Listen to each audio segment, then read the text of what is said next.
Okay, good morning mga kapatid. Simula na tayo.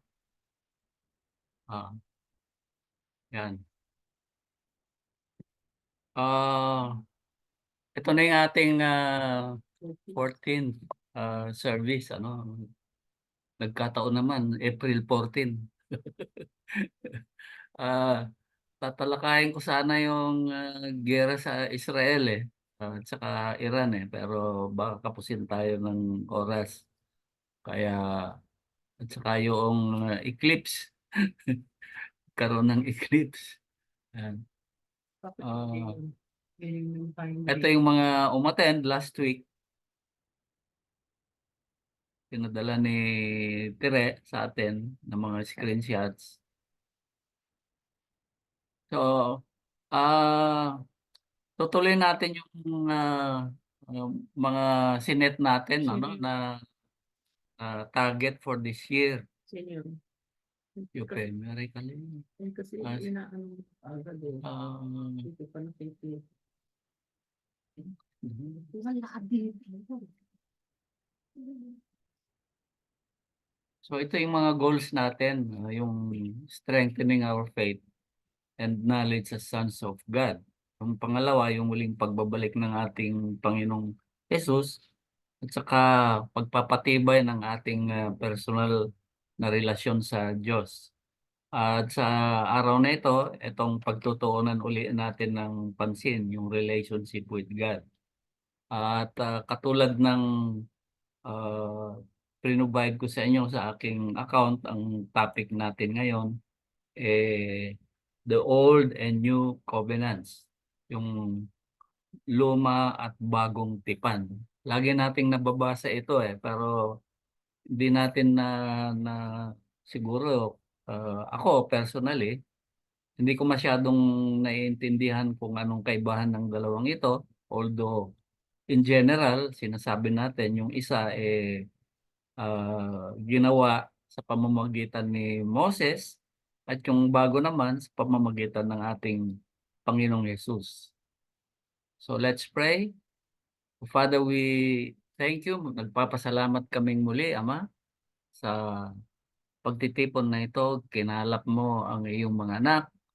Sama-sama kaming magpupuri at magpapasalamat. Unang-una sa lahat ng kabutihan, sa lahat ng blessings na iginawad mo sa bawat isa sa amin at sa aming mga pamilya. Lord, alam namin na ang mga pagpapala na ito ay itinakda mo na bago pa kami isilang at bago mo pa ipundar ang daigdig na ito. May plano ka na sa bawat isa sa amin at tinutupad mo ang lahat ng ito, Ama, sa aming buhay. Father, we therefore thank you for all the blessings that you bestowed upon us, ang mga uh, pera, salapi, higit sa lahat, uh, kalusugan na patuloy naming ini-enjoy, Ama, mabuting kalusugan. At of course, yung araw-araw na paggabay, yung spiritual blessings na ginagawad mo sa amin. Alam namin, Ama, nakasama ka namin sa aming pagtahak sa ibabaw ng daigdig na ito. At naniniwala kami at nananampalataya, hindi mo kami iniiwan o pinapabayaan, O Father. Pangalawa ay muli nagtitipon-tipon kami para pag-aralan ng iyong salita at ah, para tumibay ang aming pananampalataya, lalong-lalo na ang relasyon namin sa iyo, Ama, na siyang topic namin sa araw na ito, yung dalawang ah, ah, covenants of Father. Lord, muli, hiningi namin ang paggabay ng banal na Espiritu sa aming pag-aaral at naway maibalik namin ang kaukulang papuri, pasasalamat na nararapat sa iyo. Ito po ang aming dalangin sa pangalan ni Jesus. Amen. Si Martin Parian. So, sa covenant, ang ating topic, ano nga ba itong covenant na ito? So, ang covenant sa Latin convenire. na ang ibig sabihin coming together. Sa Tagalog pagtitipon, ano, o ah, ah, ah, pagsama-sama. Gladys. At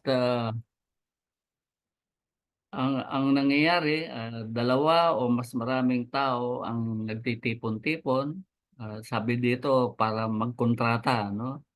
Um, mag-agree o ah, sa mga sa mga promises na pwedeng ibigay o pag-usapan, at saka yung mga detalye ng mga contract o covenant na yan, no? Pati yung mga responsibilities, siyempre. Alam niyo naman yung contract, di ba? Typical contract, merong roles and responsibilities, di ba? Tsaka yung ibang stipulations, yung mga detalye ng kontrata na yan o covenant na sinasabi. So, ito yun, ang idea nito magtatag ng bond sa mga partido na nag-uusap-usap, nag-a-agree sila. So, yan yung covenant, no? At sa Hebrew, sabi nga, ang ang ang meaning ng verb ng covenant ay may kinalalaman sa salitang tukat, hiwain, no? Kaya sa mga covenant, mababasa nyo sa Old Testament, laging may mga dugo, ano, na dumadaloy, inaalay, kasi kaakibat daw ng covenant na yan. Ayun nga, yung paghihiwa, karaniwan mga hayop ito pero later on makikita natin ang ginawang covenant ng Panginoong Hesus dugo niya mismo at buhay, di ba? Ah, yung mga covenants na yan nakasulat sa tableta, yung tablets natin. Kaya very popular sa atin yung sini na Ten Commandments, ano, na may dala-dala si Moses na dalawang tabletang bato. Yan, kung makikita nyo sa picture, no? So, oras na maisulat daw ito, hindi mo na pwedeng baguhin, i-alter o terminate. Although sabi nila, yung iba, may mga parte diyan na pwedeng i-expand, elaborate para maintindihan si Alps. Bakit? So sa Tagalog, ang covenant tipan or kasunduan, agreement or kasunduan. Yung testament at saka covenant interchangeable, ibig sabihin. Dito wala. Pwedeng gamitin yung salitang covenant, pwede rin yung testament. Doon mo rin place So, bago natin pag-usapan yung New and Old Testament covenant, tignan natin, may mga covenants na ba na nag-i-exist bago dumating ang Panginoong Hesus? At pag ni-research nyo yan, merong lumalabas na sabi nila, five great Bible covenants. Titignan natin ngayon ang mga iyan, ano? Hmm. So, yung una, yung kay Noah, kaya Noahic covenant ang tawag nila ito, no? Hmm. God's covenant with Noah. Kilala niyo ba si Noah? Yung unang nag-construct ng barko. Kaya marine engineer yan. Ah.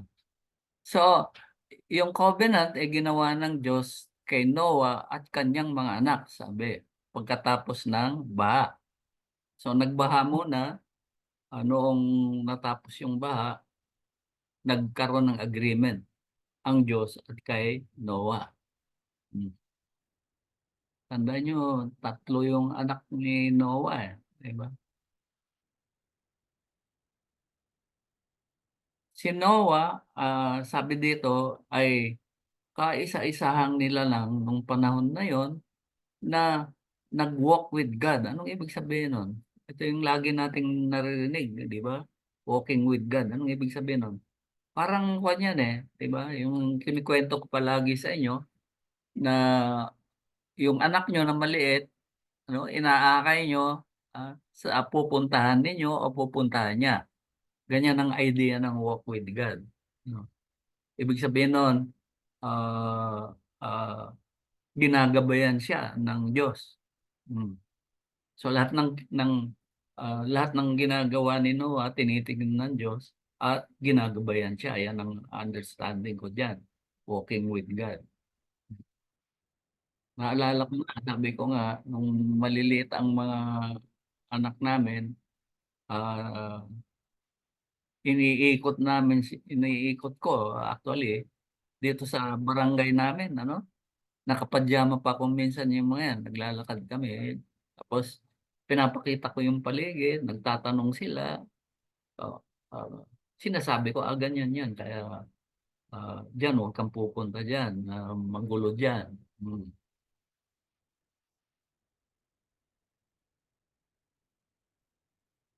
So, ang unang covenant, maraming covenant ang Diyos kay Noah. Ang isa dito ay sabi, uh, they were commanded to fill the earth. Ibig sabihin nun, kung makikita nyo pagkatapos ng baha, nilipol ng Diyos ang lahat ng tao sa daigdig, ano? Actually, ah, pati mga anak ng anghel, 'di ba? Kinukuwento ko na sa inyo dati na kaya nagbaha, hindi dahil nakursunadahan lang ng Diyos, 'di ba? Kung hindi para lipulin ang lahi ng tao na nung panahon ni Noah ay nahaluan na ng lahi ng mga anghel. Kaya basahin niyo ng mabuti yung Genesis ninyo at wala ng lahi ng tao na puro, oo. Kaya sinabi, 'di ba, si Noah, perfect in his generation, 'di ba? Mm. Ibig sabihin ng perfect in his generation, yung genes niya, ah, perfect bilang tao, siya na lang ang natitira. Hmm. And then, ang isang covenant pa, magkakaroon na ng takot ang mga hayop sa tao. Dati kasi nagko-coexist yan, 'di ba? Hindi naman kahit na leon pa yan, kahit na mabangis na hayop, hindi hindi hindi hindi umaatake ang mga hayop na yan, ano. Pero pagkatapos ng baha, yun nagkaroon na ng, animosity kumbaga between tao at saka mga hayop. Hmm. Tapos, pagkatapos ng baha, nagkaroon na rin ng capital punishment. Anong ibig sabihin nun? 'Pag may nagawang mga, ah, kasalanan ng tao, ah, nagreresulta na rin ito ng kanyang kamatayan physically. Hmm. Dati kasi kahit si Cain noon, 'di ba, natatandaan niyo? Napatay niya yung kanyang kapatid, 'di ba? Tapos tinatakan siya ng Diyos, 'di ba? Kasi siya yung unang pumatay, eh. Oh, tapos pinalaya siya sa Eden, tinatakan siya. Sabi ni Cain, "Eh, ba't mo ko tinatakan? Baka patayin ako. Kaya nga kita tinatakan para hindi ka galawin kasi lahat ng papatay sa'yo, mas matindi ang aabutin." Hmm. Tapos ipinangako ng Diyos never to destroy the earth by flood again. Ito yung sinasabi ko 'no, na hindi nagugunawin ng Diyos ang daigdig sa pamamagitan ng tubig. Unang-una wala ng tubig na magagamit. Yung tubig kasi kinukuwento ko na nga sa inyo, ang tubig, nanggaling sa langit ano, na napapalibutan ng daigdig noon ng body of water. Kaya sabi sa Biblia, "The water above and the water below." Hmm. Kaya kumbaga parang air condition 'no ng daigdig, may tubig sa taas, kuwan. Nung nagbaha kay Noah, nabutas yang tubig na yan at siyang pinanggalingan ng tubig baha. Hmm. Kaya yung, kinakatakutan ng mga environmentalist, na kapag nagkaroon daw ng global warming, matutunaw yung yelo sa North and South Pole na kung saan inipon ng Diyos ang tubig na inulan nung panahon ni Noah. Sabi nila, naku, matutunaw yan. Hindi na gugunawin ng Diyos ang daigdig sa pamamagitan ng tubig. Gugunawin sa pamamagitan ng fire and brimstone. At para hindi makalimutan ng Diyos ang kanyang pangako, nilagay niya yung rainbow, the sign of His promise. Kaya yung rainbow na yan, hindi para sa tao, para sa Diyos yan. Na tuwing lilitaw yan, sabi ng Diyos, nagpapaalala na hindi ko gugunawin ang daigdig sa pamamagitan ng tubig. Yan, Genesis 9:13. I set my rainbow, sabi niya, and it shall be for the sign of the covenant between me and the earth. Hindi between me and surely and man, between me and the earth. Pangalawa, yung Abrahamic covenant, tinatawag. Ano ba yun? Yung covenant with Abraham was a covenant of grace na kung saan ipinangako ng Diyos na i-bless niya si Abraham at kanyang mga descendants. At ibigay sa kanila yung Canaan, the land of promise. Yan yung covenant na yan. Ito yung ipinangako ng Diyos sa kanila. 8 yan eh. I will show you a land, yung Canaan. I will make you a great nation. I-bless kita. I will make your name great. Kaya hanggang ngayon kilala si Abraham kasi siya yung father of faith, di ba? You shall be a blessing. I will bless those who bless you. Pagpapalain ko yung mga magpapala sa iyo. Kaya si Abraham noon, ang dami niyang, kumbaga, mayaman siya nung panahon na yon na umalis siya sa Ur, di ba? Pero blines siya ng Diyos, yumaman siya ng gusto. I will curse him who curse you. Ang lahat ng susumpa sa iyo, isusumpa ko. In your seed, all families of the earth shall be blessed.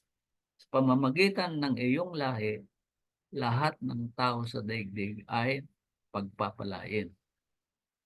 Kaya yung mga Israelita, walang pinagkakaabalahan yan. Tinitrace nila yung kanilang genealogy kung galing sila sa lahi ni Abraham. At kapag nakita nila, ay naku, mabibless ako. Diba? Sa atin naman, yung information kasi, kaya kung lahi ka kunyari ni Ayala, naku, Ayala, mayaman yan. Diba? So, yung apelyido, sa atin kasi apelyido eh. Tuloy-tuloy yung apelyido. Yung covenant, unconditional. Ibig sabihin, tutuparin ng Diyos yung parte ng kanyang covenant regardless of Abraham's obedience. Ibig sabihin nun, yung covenant, hindi depende sa obedience ng tao. Tutuloy yan. So, yung covenant, na-formalize daw sa 3 stages. Una, yung God's call to Abraham. Tinawag si Abraham, umalis ka sa Ur. Ito yung sinasabi ko na kung walang pananampalataya si Abraham at gayon din tayo, hindi natin maririnig ang boses ng Diyos. Kasi Abraham, kinausap siya ng Diyos. Anong panahon na yun? Tapos sasabihin, umalis ka sa Metro Manila, pumunta ka sa Mindanao. Aalis ka ba kung hindi ka siguradong Diyos ang narinig mo, di ba? Hindi. Kaya nga tinawag siyang Abraham, the father of faith. Narinig niya ang Diyos, pinaniwalaan niya ang tinig na narinig niya na galing sa Diyos, nanampalataya siya. Nung sinabing umalis ka sa Ur, umalis siya. Abram pa ang pangalan nun. Ano pa, yung covenant na formalized, God's cutting of animals. So dito makikita nyo may kinalalaman na naman sa pagbubo ng dugo, no? Kaya yung ginawa ng Panginoong Hesus na ibinubuo niya ang kanyang dugo, di ba? Part ng covenant 'yan na sinasabi niya. Yung new covenant, Panginoong Hesus ang gumawa, di ba? Tapos ano pang kuwan? God's circumcision of Abraham. Dito nagsimula yung pagtutuli. Hmm. Anong dahilan? Hmm. Ito, parang ebidensya o patunay, no? Nakaparte sila ng usapan sa Diyos. Although sabi nila medically, kwan daw yun, may paglilinis on the part of man. Kaya yung mga anak natin, maliliit pa, tinutuli na rin, di ba? So, yun, umalis sila, no? From Ur of the Chaldean to Haran. Ito yung first stop ni Kwan, ni Abraham sa Haran, na kung saan ipinanganak yung kanyang si Isaac. At the age of 75, God called Abraham to go to an unknown land that God would show him. Ito nga yung Canaan. Nung una sabi niya, umalis ka diyan, dadalhin kita sa lupa, no, na ipapangako ko sa iyo. Nung nasa Haran na siya, 75 na, ayun, sinabi na, ah, umalis ka diyan, pumunta ka sa Canaan, the land of promise.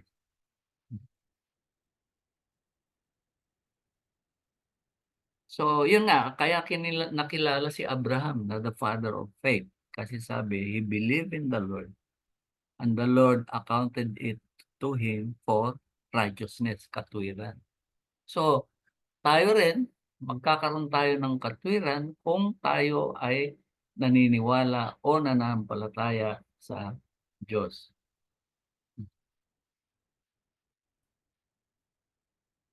Pangatlo na covenant, yung Mosaic kay Moses. Ano ba yun? Nagsimula yan noong, 'di ba nagkaroon ng taggutom, 'di ba? Ito yung kwento ni Joseph, na nagkaroon ng taggutom, ah, pumunta hindi, binenta si Joseph, 'di ba? Sa Egypt, no? Tapos nagkaroon ng taggutom. Hmm. Nung nagkaroon ng taggutom, nandun si Joseph, tinawag niya yung kanyang pamilya sa Egypt kasi naging powerful si Joseph sa Egypt, if you remember the story, di ba? Ah, so, nabuhay sila ng masagana habang nagkakaroon ng famine. Kaso mo, nagkaroon ng bagong paraon, ano? At hindi na sila pinapaboran ng bagong paraon. Ginawa silang mga alipin. Hmm. For 400 years, ano? Ginawa silang alipin sa Egypt. At dumating yung panahon na sobrang hirap na nila, umiiyak na sila sa Diyos. Tapos sabi nga dito, narinig ng Diyos ang hinaing ng kanyang ng kanyang bayan at naalala niya yung covenant with Abraham.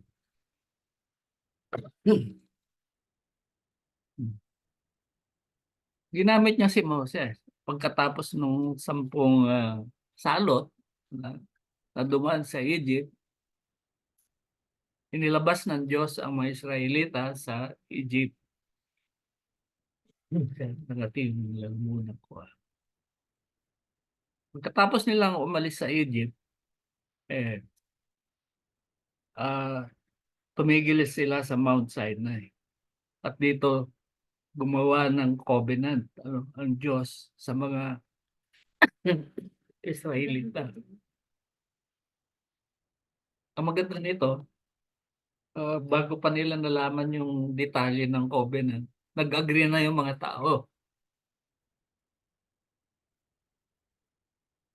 Mm. Sa Mosaic Covenant, ipinangako ng Diyos na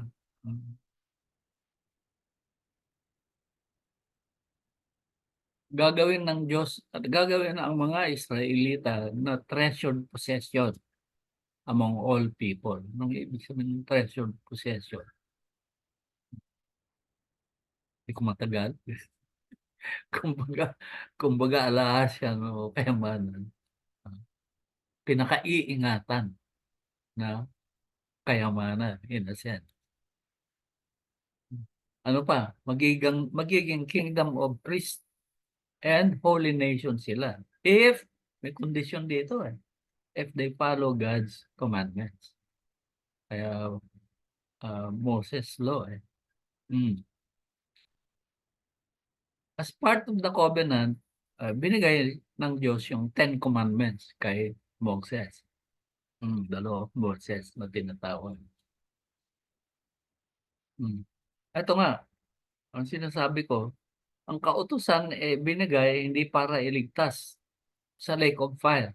Ganon din naman tayo, di ba? Yung kaligtasan kasi medyo hanggang ngayon hindi pa naiintindihan ng karamihan. At ang simbahan natin ay pinagpala ng Diyos. In-explain sa atin kung ano talaga ang kaligtasan. Hmm. Hindi sila para iligtas, kung hindi para malinis sila tuwing gusto nilang makapiling o makanig ang Diyos at maging possession sila ng Diyos. Kaya dito makikita nyo ah, sa figure o yung tolda ng tipanan, ano, makikita nyo merong pillar of fire diyan. Ibig sabihin nandiyan ang Diyos. Pero bago ka makalapit diyan, eh, kailangan mag-undergo ka ng cleansing process na tinatawag. So akibat ng kautusan yung proseso ng paglilinis. Kung hindi sila makasunod sa kautusan, ah, bayad sila. Mag-aalay sila ng dugo ng hayop sa sakripisyo. At kapag nakita ng Diyos, may namatay para sa taong ito, sige, pwede ka nang lumapit. Yan ang konsepto niyan. Ah, Kaya yung the Lamb of God, maintindihan nyo na kung anong significance ng ginawa ng Panginoong Yesus. Kasi sabi sa Hebrews, hindi daw kayang linisin ng dugo ng hayop ang kasalanan. Hmm. Tanging dugo lang ng Lamb of God. Once and for all, nilinis niya sa kasalanan, karumihan ang tao. So anytime, pwede na silang lumapit sa Diyos kung naniwala sila sa ginawa ng Panginoong Jesus. Sabi ko nga, kamatayan ng Panginoon, parang ibinalik lang ang tao sa Garden of Eden. At malibang kumain ka ng bunga ng Tree of Life, hindi mo makakapiling ang Diyos. Hindi mo siya makakasama sa loob ng kanyang kaharian. Kasi garden lang yun Yung garden, parte ng kaharian yan, ng palasyo. Doon nilalagak ang mga gustong pumasok at doon kinikilatis ng Diyos ang mga gustong pumasok sa palasyo. Hmm. Hmm. So, ano yung paglilinis na ginawa para masil yung covenant? May dugo na naman. Ano? Moses took the blood. Yung kalahati noon, di ba, pag binasa nyo yan, nagpatay sila ng mga hayop, inipon yung dugo. Kalahati noong dugo na yan ay in-sprinkle, ba yung ipinahid sa altar. Tandaan nyo, yung altar, hindi yun yung lugar na pinagtatayuan ng mga rebulto. Ang altar, yung malaking tableta ng bato na pinagdadausan ng komunyon ng pare. Yun ang altar. Yung kalahati, inisprinkle sa altar. Yung kalahati, inisprinkle saan? Sa mga tao. Hmm. So, ibig sabihin, may pahid ng dugo ang mga tao. Pag dumating ang Diyos, sabi nila, may namatay na dito para sa kanilang mga kasalanan, yung hayop nga na yun.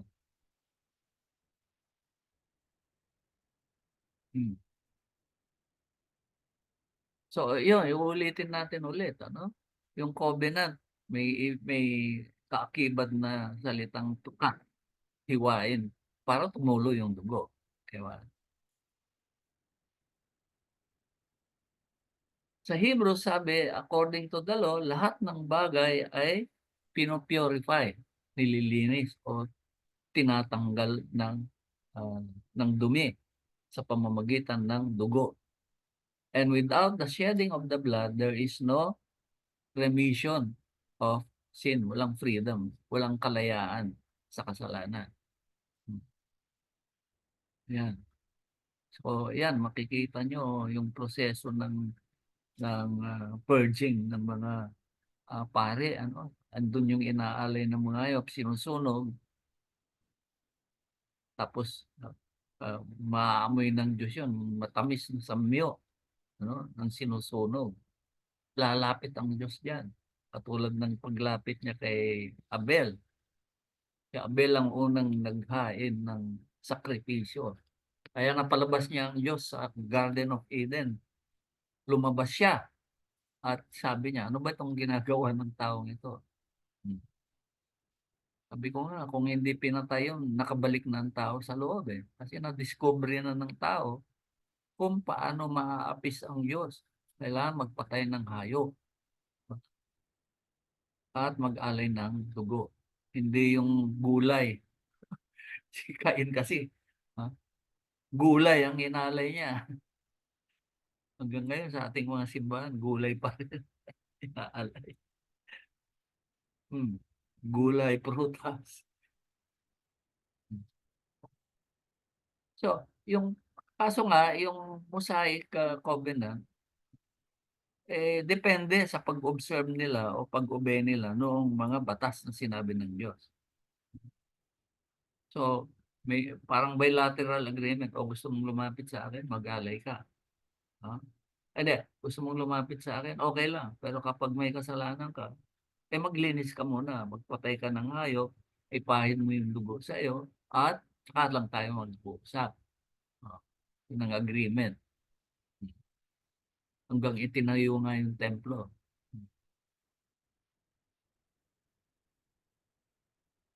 Ayan. Hmm. So maraming maraming mga maliliit pang covenants makikita kayo sa Biblia. Itong tinatalakay natin, ah ito yung mga kuan general, yung major kumbaga na covenants. Apat, merong tinatawag na Davidian Covenant, yung agreement ni David at ng Diyos. Ano ba 'yon? So, ang covenant kay David established as royal heirs to the throne yung nation of Israel. Kanina, possession lang, di ba?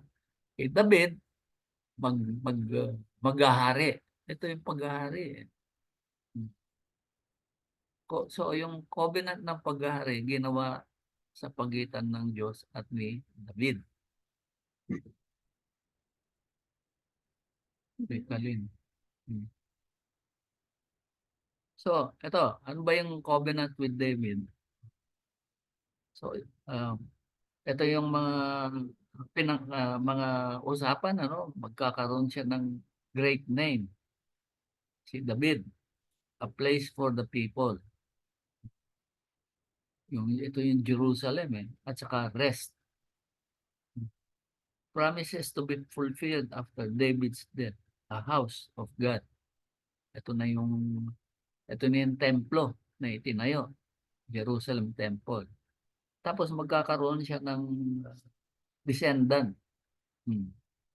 At ang descendant na yan ay walang iba kundi ang Panginoong Yesus. Tapos may establish yung kingdom of God actually. Yan. Hmm. So ito yung explanation niya, ano? Sabi dito, Yahweh also promised that a descendant of David would build the temple that David himself had wanted to build. Gustong itayo ni David yung templo pero sabi ng Diyos, ay hindi ka pwede. Sa dami na nang napatay mo, dugo sa iyong kamay, kailangan ng magtatayo niyan malinis. At yun si Solomon, yung anak niya. Hmm. So, ang isa pa, malinis si Solomon, ang dami asawa. walang blood relations. Yung asawa naman inaalaw nung panahon na yun. Di ba? Yung mga Muslim, maraming asawa. Masama ba yun? Hindi. Kasi yun yung sinet up sinet up na proseso ng Diyos sa mga Muslim. They are allowed to marry hanggang hanggat kaya nila. Tapos kinukondina natin sila. Iba yung batas nyo, iba yung batas nila. Ang ginagawa ng tao kasi kaya magulo, hindi, sumunod ka sa aking batas. Hindi naman nga ginawa ang mga Muslim para sumunod sa batas nyo. Maliban, sila'y ma-born again, lilipat. Diba? Katulad din ng Katoliko at sa mga born again, nag-aaway. Pinipilit ng mga born again na umalis ang mga Katoliko sa kinagisnan nila. Hindi nyo mapapaalis yan. Kasi inilagay ng Diyos ang mga yan kasi yun lang ang level ng relationship na in-establish ng Diyos sa kanila. Maliban tanggalin sila sa relihiyon at ma-born again nga. Pag na-born again yan, pare-parehas kayo ng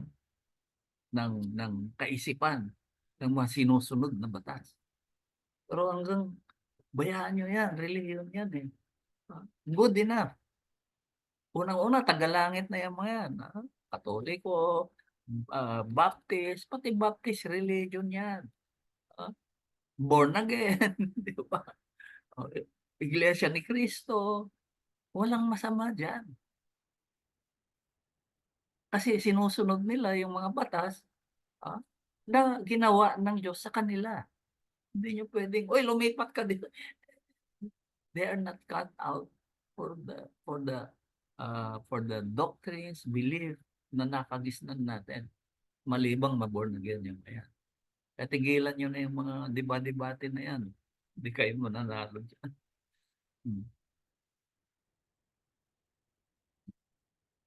Yung covenant na yan, reach its fulfillment sa pamamagitan ng Panginoong Hesus na descendant ni David na ipinanganak sa Bethlehem. Yung royal heirs, di ba?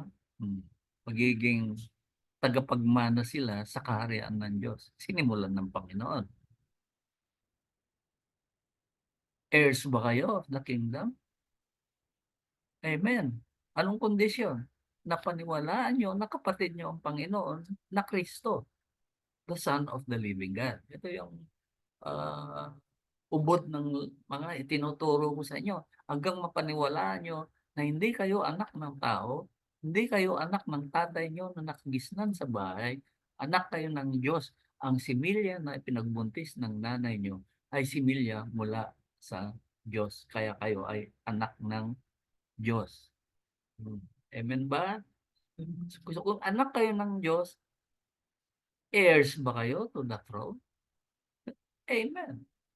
Pero kung hindi nyo mapaniwalaan na anak kayo ng Diyos, na sinasabi nyo na hindi pwedeng magkaanak ng tao ang Diyos, sorry na lang.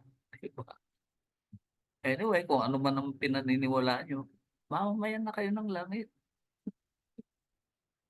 Pero kung maghahari kayo, baka malabo.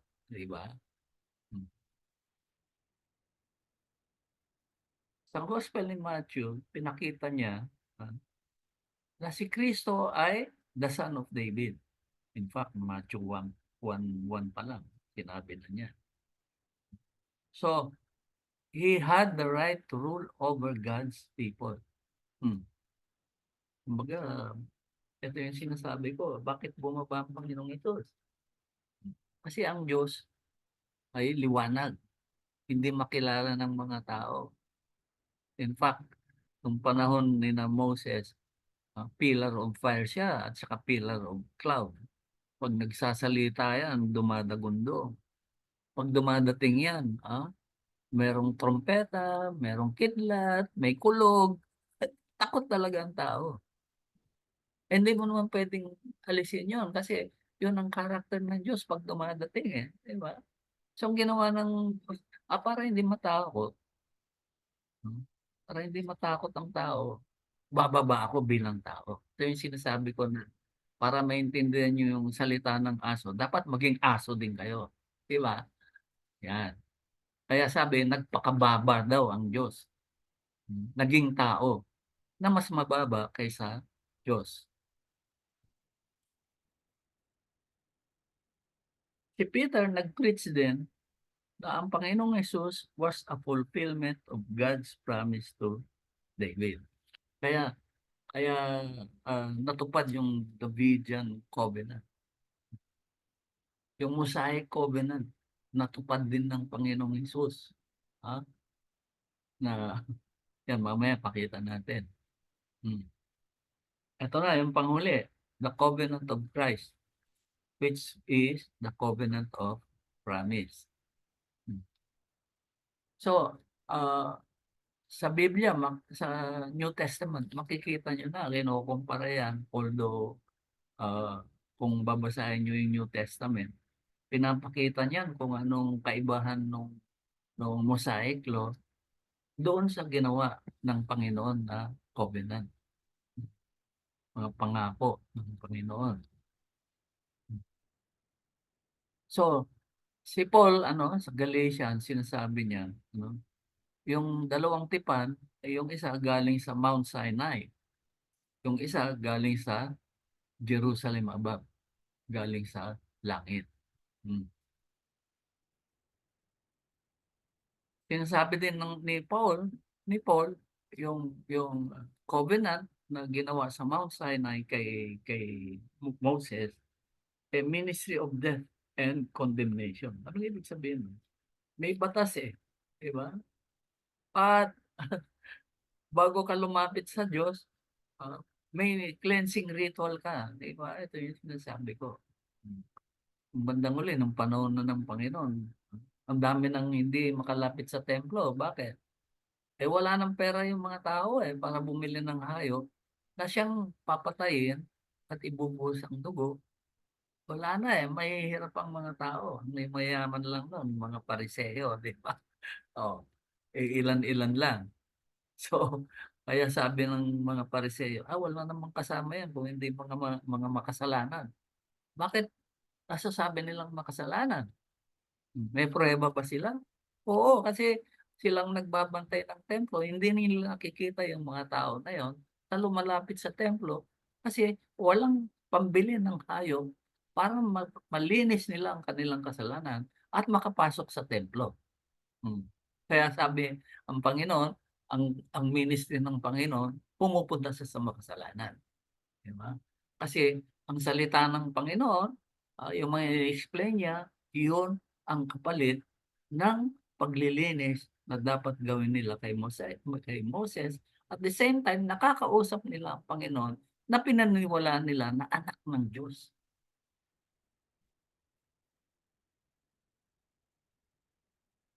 So yung pagkamatay ng Panginoon ay naging simula ng bagong covenant na tinatawag, the new covenant. Anong sinasabi? Kasi yung Mosaic law is justification by works. Kailangan sundin mo yung batas ni Moses para ikaw sa mata ng Diyos ay maging malinis at makamit mo yung biyaya. at mercy ng Diyos. Linis ka muna. Sa Panginoon, ha, namatay siya, binubuo niya ang kanyang dugo para tayo malinis. Malinis na. Wala tayong gagawin. Kasi through Christ, anong sabi? Salvation is by grace. Ano yung salvation? Pagpasok sa presensya ng Diyos.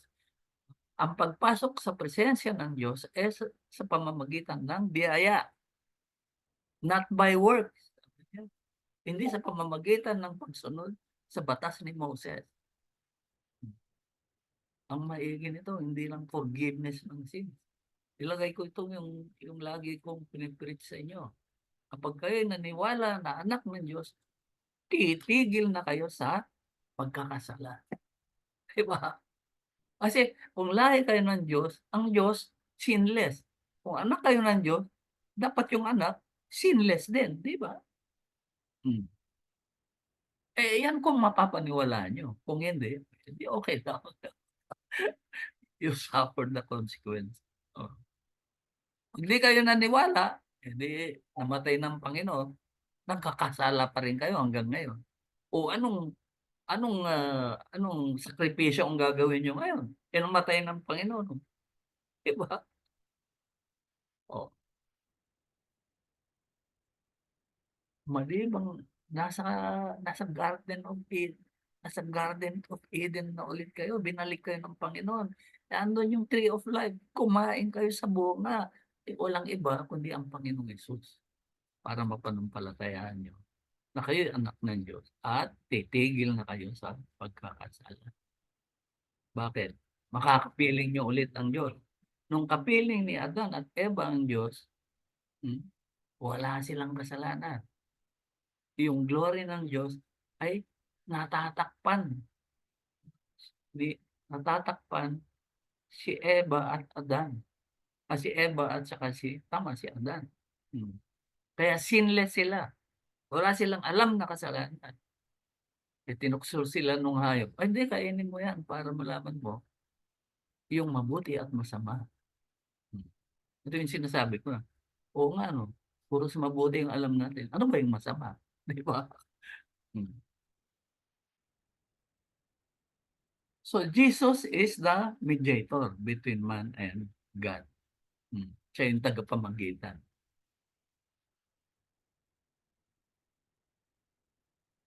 Parang malalim ito yung mediator. Yung mediator kasi kailangan half man, half God para maintindihan. Para maintindihan niya yung covenant, yung agreement. Parang hostage negotiation yan eh. Di ba? May negotiator. Almeda. Di ba? Sino yun? Si Pastor Pastor Almeda. Almeda. Ayun, yun. Naalala ni Sister Sandra. Yung Pastor Almeda. Di ba? May mga hostage sa Mindanao. Sabi niya, hindi, pupunta ako doon. Makikipag-usap ako. Negotiator. Eh, hindi ka kilala ng Muslim eh. Kilala ka lang ng isang side, yung Kristiyano. Di ba? Tapos makikipag-usap ka sa Muslim. Hindi mo kilala yon. Ang Panginoon, kilala niya both man and God. Kaya pwede siyang mag-mediate. Pastor Almeda, sorry, baka makuha tayo off the record to. Pastor Almeda, pumunta doon, hindi siya kinilala. Kasi hindi niya kalahi, hindi niya, kumbaga, kadugo ang Panginoon. Ha? Both man and God, sabi. Kaya pwede siyang mag-mediate. Si Pastor Almeda, hindi siya both Christian and Muslim. Christian lang siya. Anong ginawa? Stroke siya doon. Stroke sa doon. Pinahirapan siya. Kasi hindi siya mediator.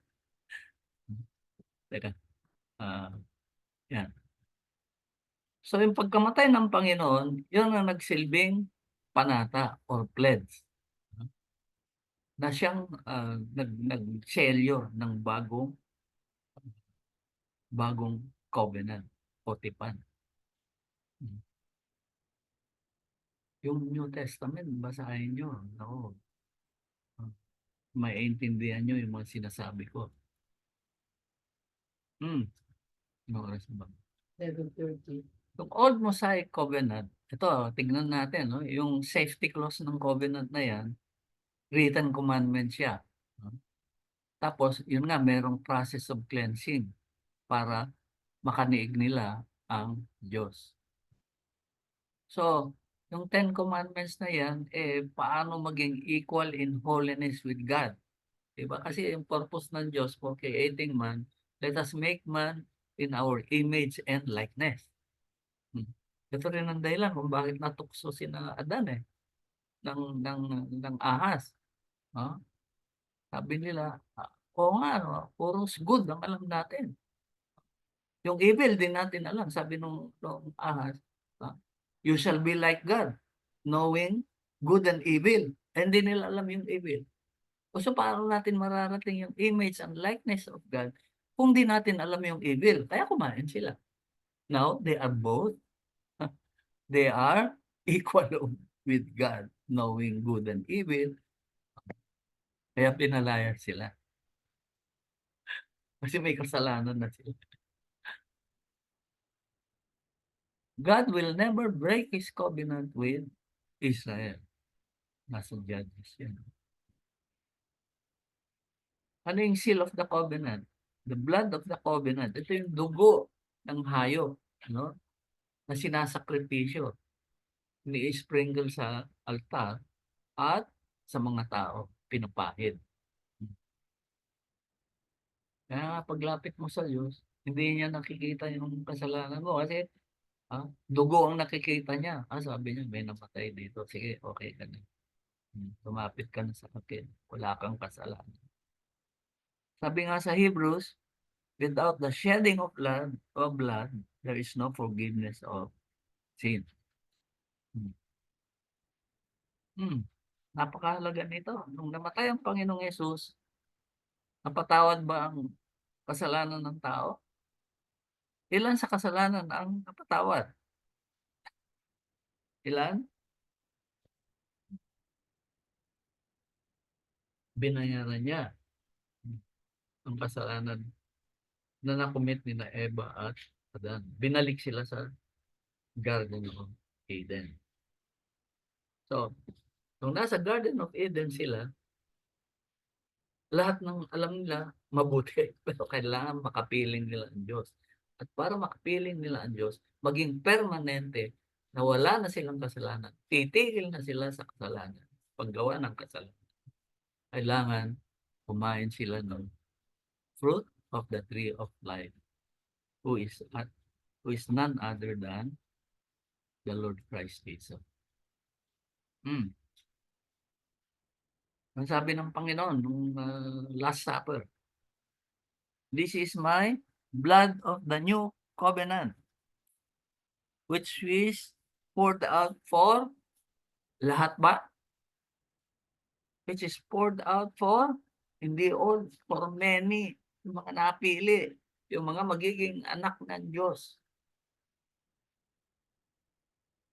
Tapos ang isang interpretation ko nga diyan, "Ito yung aking dugo na isasalin sa inyo, itra-transfuse sa inyo, para yung dugo ko maging dugo ninyo at ang dugo na yan ay dugo ng Diyos. Pwede na kayong mag-ari kasi kadugo nyo ang Diyos." Yan ang ibig sabihin niyan. "Ito ang aking katawan." Itong katawan na ito, pag ako'y namatay, magiging katawan niyo rin kasi mga anak kayo ng Diyos. Kumbaga hulmahan siya, prototype. Firstborn, prototype. Siya yung naging hulmahan ng lahat ng anak ng Diyos. So kung naniniwala kayo na anak kayo ng Diyos, dapat naniwala din kayo na ang dugo at katawan niyo ay galing sa inyong Amang Diyos. Ito yung rewards at saka penalty. So sa Deuteronomy 20, makikita nyo kung ano ang blessing at mga sumpa ah, na makukuha nyo sa pagsunod o paglabag sa covenant na yan ni Moses. Ano yung signs of the covenant? God will give peace as the permanent sign. O yan. Bakit? Wala na kayong kasalanan eh, malinis na kayo. At kung napaniwalaan nyo nga yung sinasabi ko, na you have stopped sinning kasi naniwala kayo na anak ng Diyos, magkakaroon kayo ng Shabbat, peace. Diba? Wala na kayong aalalahanin. Ang pagkakabalahan nyo, paano kayo makakatulong sa kaharian ng Diyos na itinatatag dito sa lupa, maging sa langit. Hmm. Ang Panginoon, nireject nila eh. Ha? Hmm. Nung bumababa ang Panginoon mula sa ah, Garden of Gethsemane, papasok ng Jerusalem. Kaya natin tinatalakay ito, katatapos lang nung Holy Week eh, di ba? Nagpalaspas, di ba? Hmm. Sabi siya, mabuhay ang hari. Sabi ng mga Pariseo, uy, pigilan mo yung mga followers mo. Blasphemy yan. Sabi ng Panginoon, kapag pinigilan mo yung mga yan, ang sisigaw yung mga bato. Diba? Tapos nung naglalakad siya, nakasakay sa sa asno, ah, nireject kasi siya ng mga Pariseo eh. Sabi niya, Jerusalem, Jerusalem. Nireject siya ng Jerusalem. If you had known, even you, especially in this your day, the things that make for your peace. Ah, yung sign of the covenant eh. God will give you peace. Kapag tumupad kayo sa Mosaic Covenant. Eh, yung ultimate sacrifice, yung Lamb of God, yung dugo ng Lamb, ang siyang nakapagbibigay ng kapayapaan sa tao. Eh sabi niya, but now you are hidden from your, but now they are hidden from your eyes. Because, bakit? You did not know the time of your visitation. Ano yung visitation? Yung pagbaba niya sa lupa mula sa langit. Binisita sila ng Diyos na nagkatawang tao at hindi nila pinaniwalaan. Kaya sabi niya ang Jerusalem hindi magkakaroon ng kapayapaan. Even now, hanggang sa ngayon. Ang Jerusalem nga hindi capital ng Israel. Nung panahon ni Trump, noong 2016, hindi, 19 na yun eh. Yung Abraham Accord, di ba? Tatandaan nyo? Ginawa niyang capital of Israel, yung Jerusalem. Ay, yung Jerusalem, sakop ng kaaway. Di ba? Hmm. Kaya yung nangyayari yan, nakaguluhan sa Israel, nung inaatake sila ng Iran. Parte iyan para maitayo yung templo ng Jerusalem. Nagawa na ni Trump eh. Ginawa na niyang capital of Israel, yung Jerusalem. Palagay ko kapag yan ibinoto ulit, naku, mas maraming gagawin yan. Gagamitin siya ng Diyos. Pero kapag siya hindi na iboto, kawawa ang Amerika. Mawawala yan sa world. Ha? Sa mga kaganapan sa buong mundo. Dahil pa nga lang kung ano-ano nang tinuturo sa Amerika. The New Covenant. Ayan, pwede pa. Yung New Covenant, sa Hebrews, sabi, yung New Covenant na ginawa ng Panginoon has made the first obsolete. Kasi gaganapin o tutuparin ng Panginoong Hesus ang mga naka-stipulate sa Mosaic Covenant. Sabi niya, He made the first covenant, yung Mosaic Covenant, obsolete. So, dapat yung Mosaic Law o Covenant, kalimutan nyo na, may bago na eh. Sabi dito, is ready to vanish away. Kung susundin nyo ba yan, nagre-religion na lang kayo, mga kapatid. wala kayong relasyon sa Diyos. Ibig sabihin.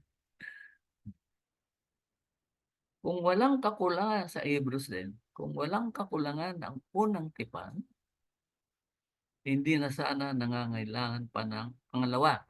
Kung effective yung Moses Law sa paglilinis at makaniig nyo ang Diyos, hindi na kailangan ng pangalawa. Ibig sabihin nun, hindi successful yung Mosaic Covenant. Hanggang yung isang kondisyon dyan, yung paglilinis, matupad. Kasi kailangan malinis ka bago mo makaniig ang Diyos. Hindi nila magawa.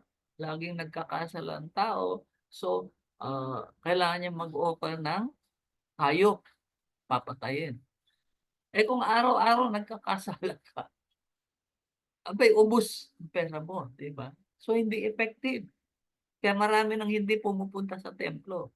Kaya sabi ng mga Pariseo, ay, kasama ng Jesus na yan, mga makasalanan, mga tax collector.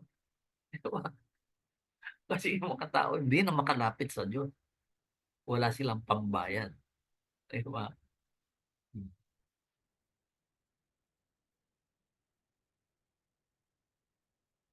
Sa verse 6, but now, Jesus obtained a more excellent ministry inasmuch as he is also mediator of a better covenant, like Moses, which was established on better promise.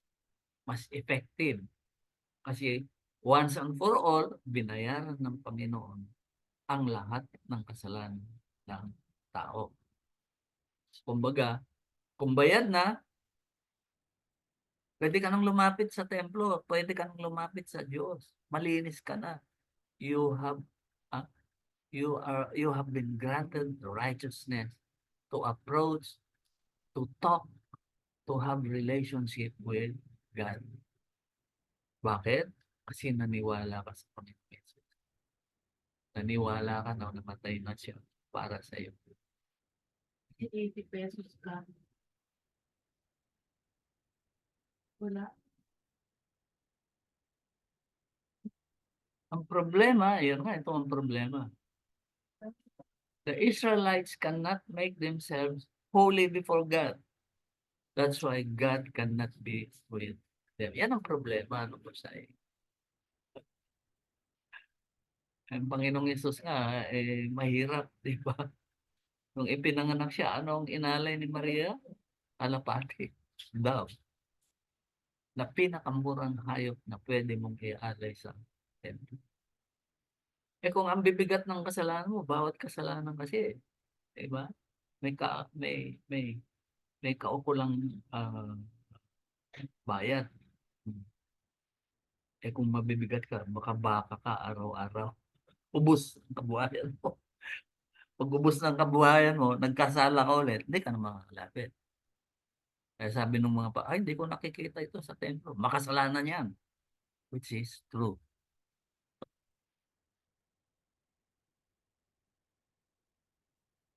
So, anong diferensya ng Old Covenant? Ano ba ang defect? Hindi na sila, yun nga, hindi na sila makasunod. Lalo na yung paglilinis na parte. Gusto nila makausap ang Diyos, makinig ang Diyos.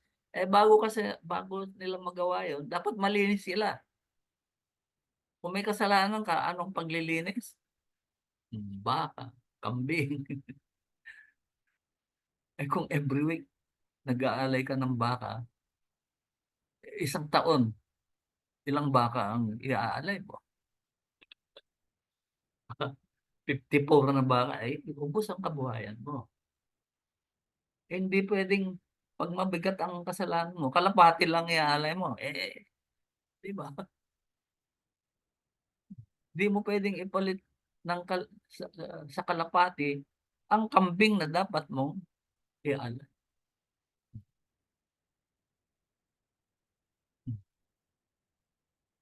Okay lang sana nga kung ang proseso ng paglilinis ay madali. Kaya nga, sabi, Christ died once and for all. So lahat ng nanampalataya sa kanya, pwede nang bumalik at magkaroon ng relasyon sa Diyos. Pwede na nilang makausap. Eh, ang Diyos noong panahon ng Panginoon nasa templo daw, although wala na siya kaya hindi na pumupunta ang Panginoon sa templo. Hindi na bumababa ang Diyos sa templo. Oh. O, eh paano nga, 'di ba? Eh di mga Israelita lang ang pwedeng pumunta sa templo. Eh paano yung iba, yung mga ibang lahi? Kaya sabi nung Samaritana nasa balon eh, mabuti pa kayo, sabi niya. Nakakapunta kayo sa templo sa Jerusalem. Kami hindi. Dito lang kami. Ang sabi ng Panginoon, kasi nga ang kaligtasan ay para sa Hudyo. Kaligtasan, ibig sabihin, yung mga Hudyo lang ang nakakapunta sa templo, kaya sila ang may kaligtasan. Ang kaligtasan, eh, makapiling ang Diyos. Ang Diyos nasa templo. Pero darating ang panahon, sabi ng Panginoon, and is now, na ang Diyos ay sasambay sa Espiritu at katotohanan. Kaya nga giniba yung templo. Gibain ko ito kasi hindi na ako titira diyan. Makakausap ko na ang tao sa kaloob-looban nila. Magiging templo ko ang katawan ng tao.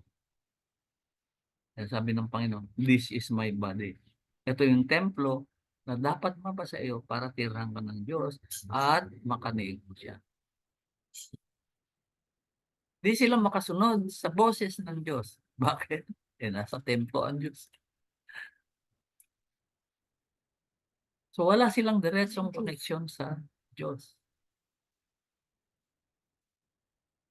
Yung mga simbahan natin, oh, nandun ba ang Diyos? Sabi niya, hindi na ako titira eh, di ba? Sa mga gusali na gawa ng tao. Saan siya titira? Sa kaloob-looban nyo. Ito yung Lucas, di ba? Don't you know that you are the temple of God?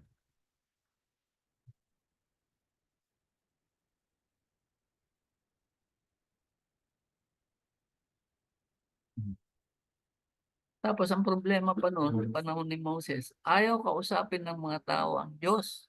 Sabi lang, Moses, ikaw na lang, makipagrelasyon kami. Hindi kami pwede, mamamatay kami.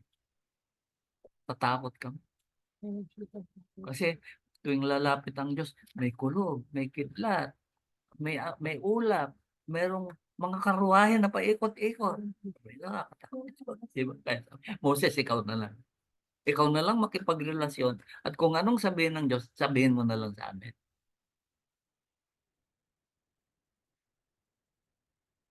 Nabago na ba yan? Oo. Pastor, ano ba sabi ng Diyos? Eh, hindi. Dapat, ah, it's between you and your God. Kung hindi, wala kayong pinagkaibahan nung panahon ni Moses na ang tao hindi makalapit sa Diyos kasi wala siyang relasyon.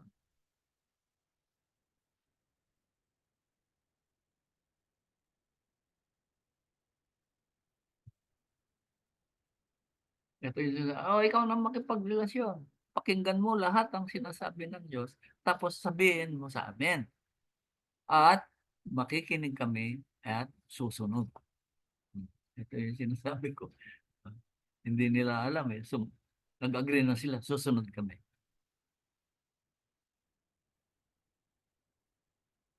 Hindi sila makaabot sa kabanalan ng Diyos. Hmm. Bakit? Kaya laging nagkakasala. Diba? Kaya palagay ko nung panahon ng Panginoon, ang mahal ng hayop. Ah, yung mga kambing, ah, yung mga manok, huwag baboy, bawal ang baboy. Madumi ang baboy. Merong mga hayop na malinis. Diba? Alam niyo ba kung ilan ng batas? Yung Ten Commandments, ibinigay initially kay Moses. Eh. Pero more than 600, 638 nga yata. Ang total ng laws na sinabi sa Deuteronomy. Yung Ten Commandments, yung major, yun yung nakasulat sa tableta. Pero yung mga subsequent discussion ni Moses sa Diyos, ibinigay yung iba't iba. Kaya makikita niyo sa Deuteronomy, ang dami, di ba? Pati yung kapag may regla ang babae, anong dapat gawin? Yun, mga ganong kaliit na bagay. 600 daw yun, mahigit. So anong better covenant? Sinabi, I will put my laws into their minds and write them on their hearts, and I will be their God, and they shall be my people. So kung nakasulat sa kaisipan nyo at nasa puso nyo, hmm, paano nyo kakausapin ng Diyos? Sa kaloob-looban nyo. Don't you know that you are the temple of God? Hindi na yung temple of Jerusalem. Hindi na siya tumitira doon. Tumitira siya sa katawan na ibinigay ng Panginoong Hesus sa bawat anak ng Diyos at nananampalataya. So if you believe that you are a son of God, if you believe that you are a Christ, kapatid ng Panginoon, then you are the temple of God. Don't you know that you are the temple of the Holy Spirit? Don't you know that Christ lives in you? God the Son, God the Son, God the Father, God the Son, God the Holy Spirit, nakatira sa iyo. Pag nakatira ang Trinity sa iyo, may kasalanan ka ba? Wala, binayaran ng Panginoon. Patuloy ka bang nagkakasala? Hindi na. Because you are a son of God. And God is sinless from the beginning. If you are the son of God, then you are also sinless in the eyes of your Father. From the tablet of stone into the minds, yung inward parts, kaloob-looban, at sa puso. Sinasabi niyo na ba ngayon na, uy, kinausap ako ni Lord? Kaya niyo na bang sabihin, uy, boldly, Baka may manghila. Totoo, nakausap mo ang Diyos? Wow, galit si Sandra. Ang mga covenants ay nakasulat sa tableta for the purpose of establishing continuing relationship. Ito yung sinasabi ko kanina, pag nakasulat na sa bato na yan, hindi nyo na ma-alter. Diba? Pag-uusapan nyo na lang yung mga detalye verbally. Sa utak natin, yan ang lugar na nag-a-analyze siya tayo, nagpaplano. The place where knowledge and understanding are analyzed and manipulated to bring about a conclusion or decision. Yan. Kaisipan nyo. So, sa Corinthians, sinabi, written not with ink but by the Spirit of the living God. Yung covenant na ginawa ng Panginoon. Not on tables of stone but on tablets of flesh. That is, of the heart. Nilalagay sa puso at kaisipan. Kaya, di ba, alam ng Diyos ang laman ng puso niyo eh. Kaya sabi ko, pwede niyong kausapin anywhere, anytime, any place ang Diyos para maniwala kayo effective yung covenant na ginawa ng Panginoon. So isinulat daw ang batas ng Diyos sa ating kaisipan at puso para masiguro ng Diyos na we are able to obey Him always. Ito yung, pag nakasulat yan, yan yung scripture, story of our life. Maniwala kayo. Ang buhay nyo nakaset na. At para masunod ng Diyos ang plano niya sa inyo, makikinig kayo, Lord. Ito ang balak kong gawin. Sasabihin ng Lord siya, ay hindi, dito ka. Karamihan ng frustration ng tao, karamihan ng iniiyak niya, ay hindi niya magawa yung mga plano na ginagawa niya. Kaya naman hindi niya magawa kasi iba ang plano niya sa plano ng Diyos. Kaya napakaimportante na magtanong, Lord, ito ang gusto kong gawin. Kapag nakita niyo na pinipigilan na kayo ng Diyos, tumigil na kayo.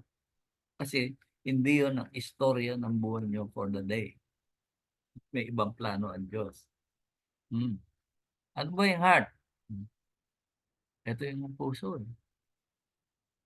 Loving God with all your heart. Only those with a good and clean heart can love God with all their heart. May good and clean heart ba kayo? Blessed are the pure in heart, sabi Matthew. For they will see God. Actually, you cannot only see Him, you can communicate with Him, you can have a personal relationship with Him. Ang lahat ng may relasyon sa Diyos, sa mata ng Diyos, ay sila ay merong good and clean heart. Otherwise, hindi makikipagrelasyon ng Diyos sa inyo.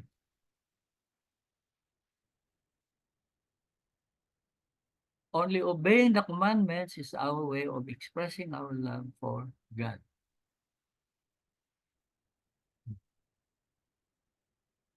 Tablets are written outside of man, thus they are often neglected in decision making. Ibig sabihin, parang kanyan eh. Meron ka laging sinusunod na libro, ano? Ay, ano nga ba siya? Kaya yung Bible, no? Karamihan ng iba, ano kaya ang pwede kong gawin? Bubuksan nila yung Bible. Ito. Sa simula, okay yun. Pero kailangan ma-establish yung relasyon nyo sa Diyos. Para hindi na kayo nangangapa. Kung anong narinig nyo, yun ang sundin nyo. Kung minsan hindi nyo alam, di ba? Sa tingin ng iba, yung ginagawa nyo, masama. Di ba? Pero yun ang sinabi ng Diyos sa iyo. Sundin mo. It's always between you and your God. Kaya tayo, hindi tayo dapat nakikialam sa iba. Uy, masama yung ginawa niya. Masama sa iyo. Pero yun ang pinagawa ng Diyos sa kanya. Yun ang ginawa ng Diyos para sa kanya. Kaya good. Again. Anyway, anak kayo ng Diyos, lahat ng ginagawa nyo ay good sa mata ng inyong Ama. Amen? Ano oras na ba? So heart, soul, mind, strength. Love the Lord your God with all your heart, soul, mind, and strength. Dati, love God by going to the temple. Di ba? Obey the law of Moses. Kaya ang tanong ng mayaman, what shall I do to inherit eternal life? Anong dapat kong gawin para makapiling ko ang Diyos? Eternal life. Ang sabi ni Lord, follow the commandments. Na-follow ba niya? Sabi, nasunod ba niya? Amen. Sabi niya, nasunod niya. Totoo ba nasunod niya? Nagkakasala yun. Pero every time na nagkakasala siya, mayaman siya, binabayaran, namimili ng baka, namimili ng kambing, pinapakatay niya, ipinapahid ng dugo sa kanya, tapos nakakalapit siya sa Diyos. He loves God. Kasi nakasunod siya. Saka hindi siya ni-rebuke ng Panginoon. Sinabi niya, uy, sinungaling. Di ba? Alam ng Diyos kung sinungaling ka. Alam ng Panginoon, nakasunod siya sa Ten Commandments. Bakit? Bakit kasalanan niya? Nagkakatay siya ng hayop at binububuan dugo. Yun ang pinanlilinis niya sa kasalanan. Kaya sabi niya, nagawa ko ang commandments. Mahal ko ang Diyos. Ano sabi ng Panginoon? Ni-rebuke ba? Hindi. Sabi, okay.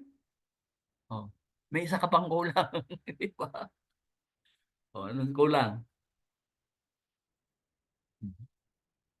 Sell all your possessions and come follow me. Kasunod ba? Hindi, boses na ng Diyos yun. Hindi siya nakasunod. Bakit? Ano sabi?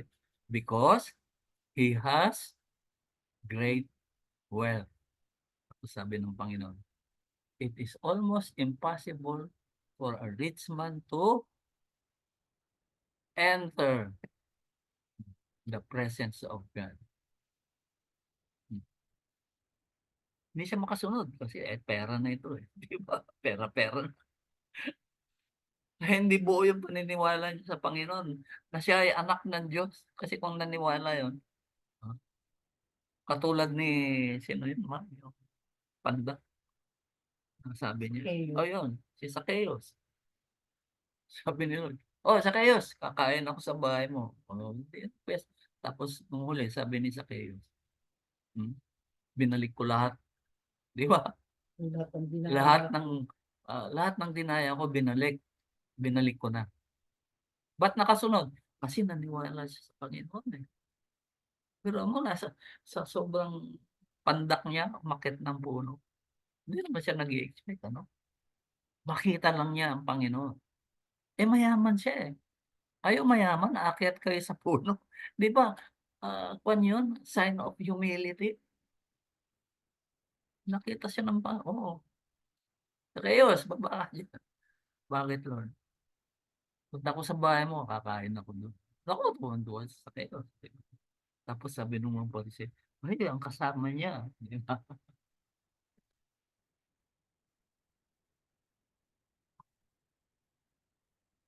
Anong purpose ng tablets? Para hindi daw ma-alter at ma-amend, ma-improve. Ewan ko, nung binagsak ni Moses, nabasag yata, di ba? Pero, inulit yun. Christ is the end of the law of Moses. Sabi niya, the Lord obtained a more excellent ministry. Ito yung sinabi natin kanina. Siya yung mediator between man and God. By Him, everyone who believes is justified from all things from which you cannot be justified by the law. Kaya yung Ten Commandments, kung may relasyon kayo sa Diyos, ang commandments na yan nakasulat sa puso nyo at naririnig nyo boses, hindi nyo nababasa. Diretso.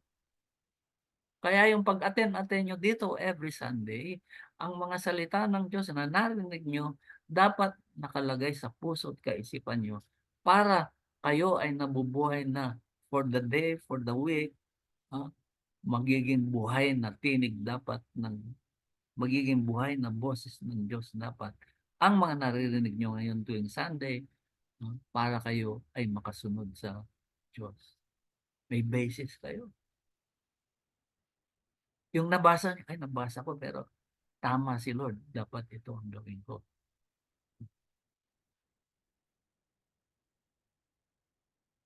I will put my laws into their minds and write them on their hearts. Naisulat na ba sa ating isipan at puso ang kautusan ng Diyos? Lahat ba ng kautusan?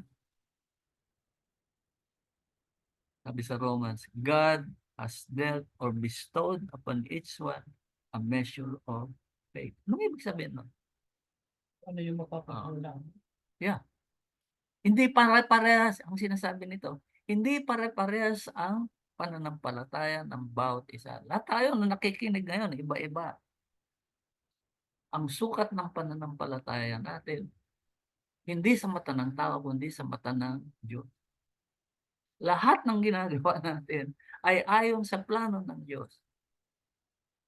At kapag ang pananampalataya natin na ibinigay ng Diyos, yun din ang sukat na magiging basihan kung ano ang posisyon nyo o level ng posisyon ninyo o level ng mana na matatanggap nyo sa kaharian ng Diyos. Hindi pantay-pantay.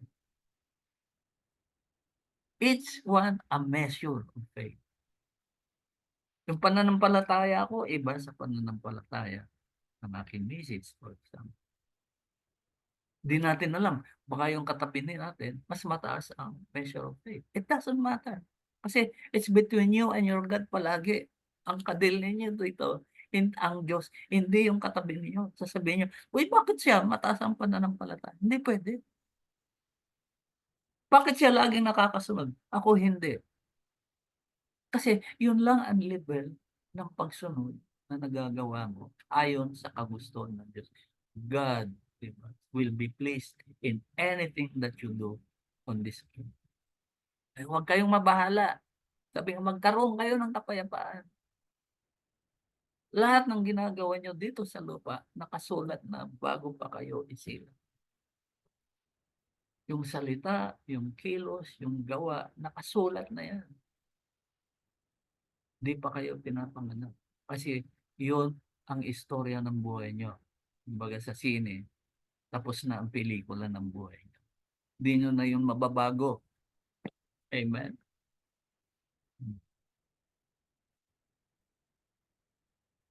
Salita. So, anong nga, kanya-kanyang kautosan ang nakasulat. So, hindi naman lahat ng batas ni Moses applicable sa inyo. Kanya-kanya yan.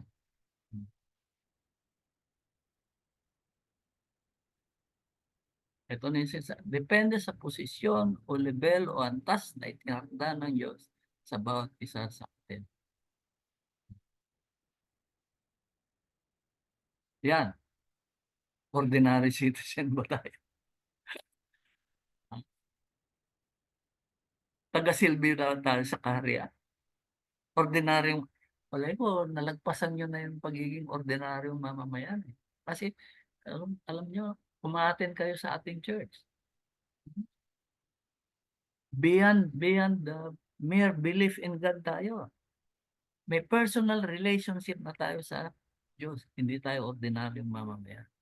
Either servant tayo or anak tayo ng Diyos. Yung servant kasi, katulong yan sa kaharian. Parang ako nga, nung ko nandyan si Joanne eh. Ewan ko kung si Joanne Plestano nandiyan sa atin. Kasama natin ngayon. Ewan ko kung hindi ko matandaan kung kasama ko siya sa Malacanang noon. Mga aliping sa gigilid kami ng Malacanang.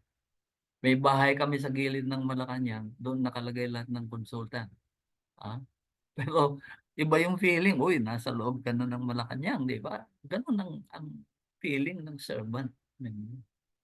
Pero kapag ikaw napanampalatayaan mo na anak ka ng Diyos, wala ka sa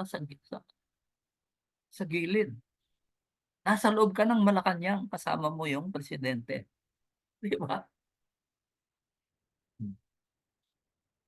Lahat may kanya-kanya. Nakahanda na yan. Kaya kung mapapanampalatayaan nyo na lahat ng ginagawa nyo sa daigdig ay nakasulat na, in the end, katulad ng Panginoon, pwede niyang sabihin, kung ano sinasabi ko, sinasabi ng Diyos.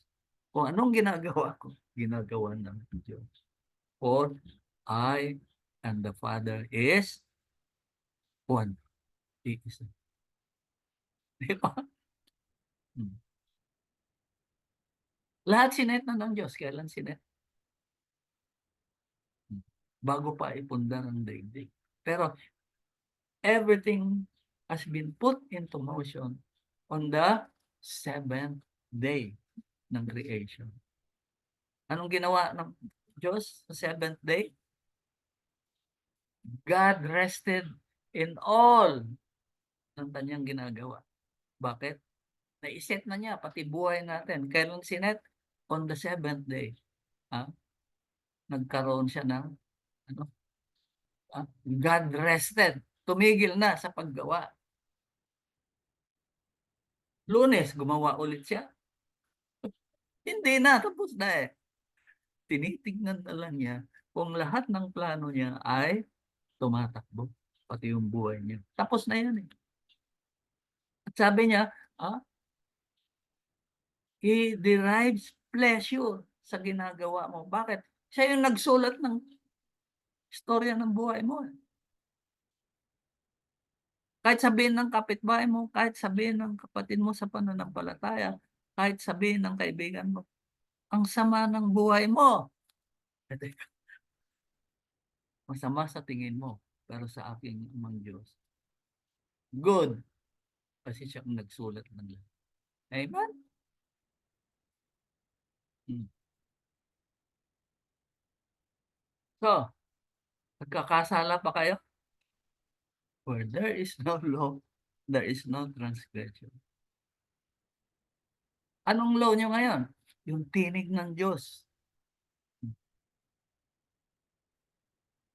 Kapag nagsalita ang Diyos, yun ang batas sa inyo. Makakasunod ba kayo? Amen. Kasi yung pagsunod niyo, nakasulat na rin. Kung hindi kayo nakasunod, nakasulat na rin. Dahil yun ang gusto ng Diyos. Amen. Hindi ko nga sinasabi eh. Sinabi daw ni Judas, walang disipulo na nakasunod sa kalooban ng Diyos kung hindi siya. Anong ginawa niya? Nagpanuluan ng Panginoon. Pero yun ang gusto ng Diyos. To fulfill, ano sabi? To fulfill the scriptures. Yun ang papel niya.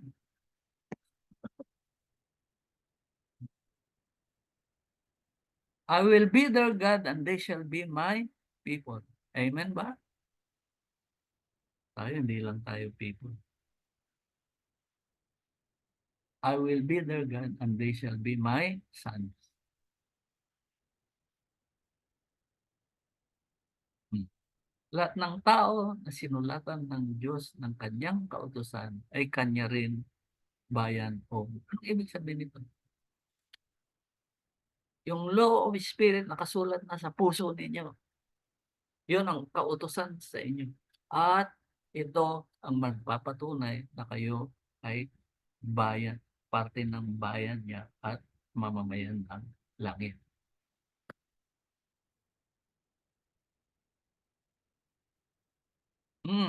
Lagi kong sinasabi.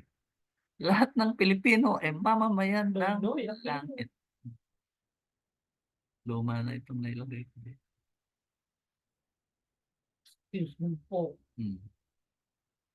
Presidente Marcos dapat ito. Yan, tuloy natin si Shirley. Tuloy natin. Ano oras na ba? Masyadong mahaba ito. Tama-tama. 12 o'clock. Tuloy natin.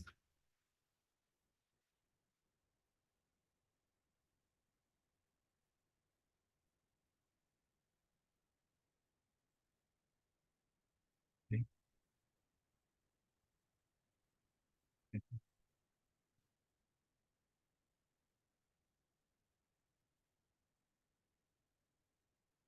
Sila mercy.